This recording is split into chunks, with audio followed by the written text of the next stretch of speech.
Mama meninggal kenapa, Pak? Mama meninggal kenapa? Tanya Rere dengan nada keras.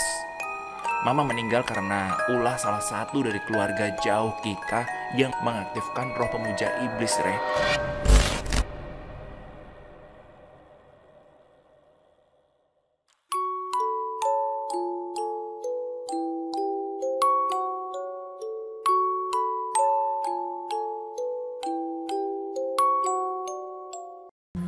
Assalamualaikum warahmatullahi wabarakatuh.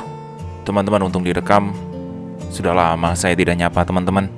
Semoga saja tulisan Restu Wiratmaja kali ini kita bisa mengambil pelajaran Trah Getih Telu. Mendung di pagi hari membuat Rere agak malas untuk pergi ke kampus. Padahal jarak antara tempat kosnya dengan kampus tidak terlalu jauh loh. Ya, namanya hari-hari nih. Rere sering ngeluh dan merenung tentang dirinya. Apa yang terjadi dengan hari ini? Aku merasa tidak semangat, tanya Rere sambil memandangi langit yang gelap dan akan menurunkan rintik-rintik hujan itu. Kring, tiba-tiba handphone Rere berdering. Rere langsung mengangkat panggilan yang berasal dari ayahnya itu. Pak Made. Dia terkejut ketika kalimat yang pertama diungkapkan oleh ayahnya adalah tentang kabar duka yang sedang menyelimuti keluarganya. Ibu baru saja meninggal. Re, kamu mau pulang sekarang atau bagaimana? Tanya Pak Made kepada Rere lewat panggilan itu. Rere mau pulang sekarang saja, Pak, ucap Rere sambil menahan tangis. Rere segera kembali ke kosnya. Rere menahan kesedihannya sambil memasukkan satu persatu pakaian yang diperlukan untuk menuju ke rumahnya yang berada di Bali. Tak lupa, dia mengabarkan kepada teman kampusnya untuk meminta izin kepada dosennya karena baru saja dia mendapatkan kabar duka yang sangat menyayat hati. Do, gua izin ya, balik ke Bali dulu. Ibu gua meninggal, ucap Rere ketika menelpon si Rido. Rido pun tak bergeming untuk membalas panggilan yang mengejutkan itu. Rere langsung menutup teleponnya dan segera memesan tiket pesawat untuk arah Bandung dan Bali. Detik demi detik, menit demi menit, dia terus bersabar untuk menunggu pesawat arah Bandung ke Bali. Ketika dia ingin mengecek gate keberangkatannya, Rere melihat seorang wanita yang dikenalinya menggunakan gaun serba putih sedang berdiri di antara kerumunan orang-orang yang sedang menunggu pemberangkatan. Itu bukannya ibu? Tanya Rere sambil mendekati sosok itu secara perlahan. Namun ketika dirinya ingin mendekati sosok itu, tiba-tiba orang-orang dari arah berlawanan menabraknya hingga membuat Rere terjatuh. Rere segera bangkit untuk menuju sosok yang diyakini sebagai ibunya itu. Namun begitu dia berdiri, sosok tersebut telah menghilang. Lagi-lagi, Rere merasakan sesuatu yang tidak seharusnya dipikirkan. Rere hanya bisa menunduk lesu sambil menunggu petugas bandara mengenai pemberangkatannya. Petugas bandara pun mempersilahkan kepada Rere untuk segera memasuki pesawat karena sebentar lagi pesawat akan berangkat. Rere memasuki pesawat dan mencari tempat duduk yang sesuai dengan tiketnya. Setelah mendapatkan tempat duduk yang dimaksud, Rere meletakkan tasnya di bagasi. Para penumpang mulai duduk kembali karena sudah saatnya pesawat take off. Pramugara dan pramugari pesawat mempersilahkan kepada seluruh penumpang untuk mematikan telepon genggam dan memakai sabuk pengaman. Ini bukan pertama kalinya Rere menaiki pesawat, namun dia merasakan kepanikan dalam dirinya. Rere mencoba untuk tenang. Ketika pesawat sudah take off, dia tak ingin membuat keributan di dalam pesawat. Yang harus dilakukannya adalah tetap tenang dan menjadikan dirinya dalam posisi baik dan baik. Waktu yang dibutuhkan untuk tiba sampai Denpasar sekitar 1 jam 40 menit. Selama dalam penerbangan, Rere selalu menengok ke langit dari jendela pesawat.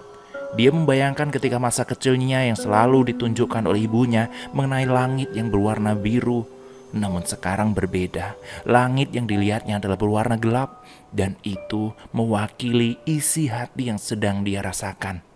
Pikirannya mulai terbayang-bayang oleh ibunya yang sangat menyayanginya semenjak kecil, hingga kepergiannya untuk melanjutkan studi di Bandung.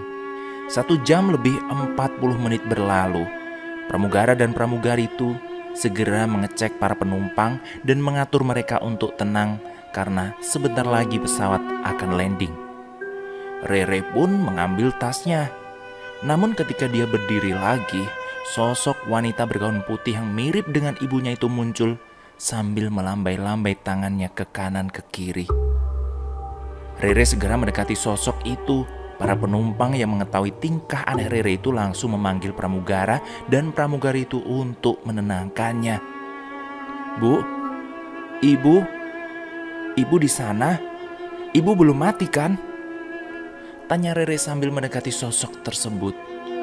Pramugari yang mengetahui Rere keluar dari tempat duduk langsung bergegas menghentikan langkah Rere. Mereka segera menenangkan Rere yang sedang dalam keadaan kurang sadar itu. "Bu, Ibu kan itu. Ibu belum mati kan?" ucap Rere. Sosok itu dalam diam sambil tersenyum. Di belakang Rere, dua pramugari segera menenangkan Rere yang sedang mengucapkan kata ibu itu. Mereka mengira Rere mabuk pesawat dan merasakan sesuatu seperti halusinasi. Mbak, maaf ya mbak. Ini kembali ke tempat duduknya. Pesawat sudah mau landing loh," ucap pramugari itu. "Mbak, itu ibu saya kan di depan itu. Saya mau ikut sama ibu saja. Saya mau ikut pulang," jawab Rere.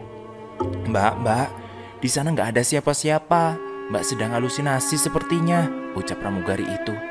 "Nggak mungkin mbak, nggak mungkin. Ibu saya sedang memanggil saya harus ke sana sekarang ya." Suasana menjadi kacau. Pramugari dan para penumpang mulai merasakan keanehan dalam pesawat itu. Terdapat himbauan dari pilot bahwa landingnya kurang mulus.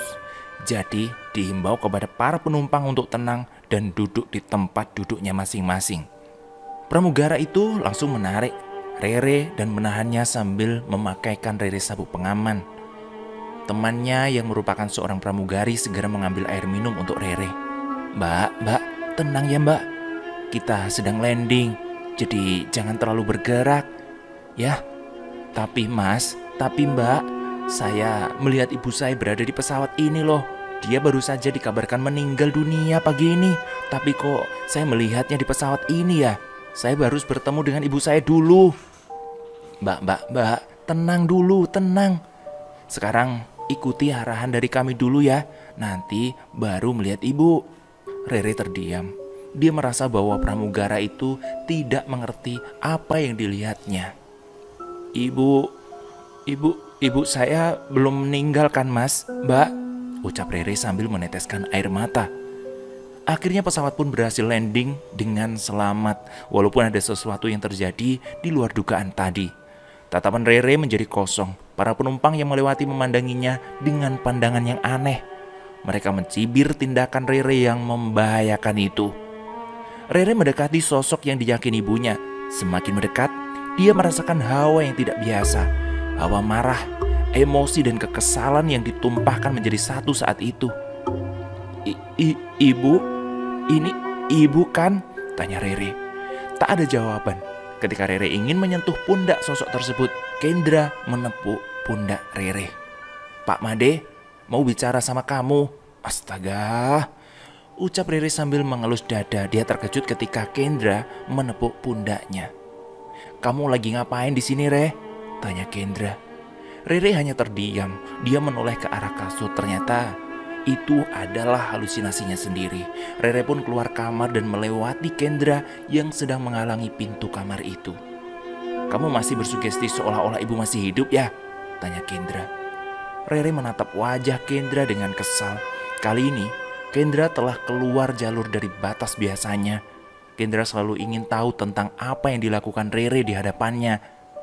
Hal ini membuat Rere tidak nyaman. Bahkan ingin sekali dia lepas dari cengkraman dan pandangan Kendra terhadapnya. Dra, kenapa kamu mau tahu seluruh urusanku?" tanya Rere. "Aku ini saudaramu, Re," jawab Kendra. "Kamu bukan saudaraku, Ndra. Kamu hanyalah anak pungut yang dibesarkan oleh ibuku dengan kasih sayang yang lebih dibandingkan siapapun. Jadi berhentilah bersikap manis dan perhatian kepadaku. Aku tak peduli betapa perhatiannya dirimu padaku.